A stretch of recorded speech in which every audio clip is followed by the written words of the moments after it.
నందినికి అసలు ఏమైంది? ప్రపంచంలో ఎక్కడ జరిగిన దానికి జరిగిందా? అందరికీ ఇదే జరుగుతుంది. ఆడాలుగా పుట్టిన మేము ప్రతిరోజు ఇది అనుభవిస్తున్నాం.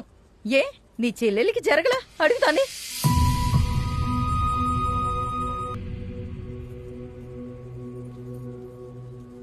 మావయ్య మావయ్య, ఏంటమ్మా?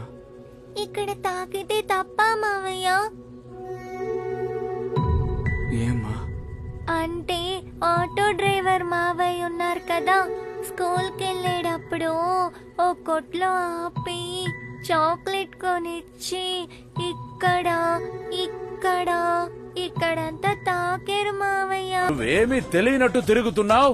ఏయ్, ఆ లెటర్ లో ఏముందో తెలుసుకోవడానికేనయ్యా వాడిదంతా చేస్తున్నాడు. నీ పేరుని ఎలా కాపాడుకోవాలో చూడు, లేదంటే రేపు నీ కాలేజీని గుర్తించడానికి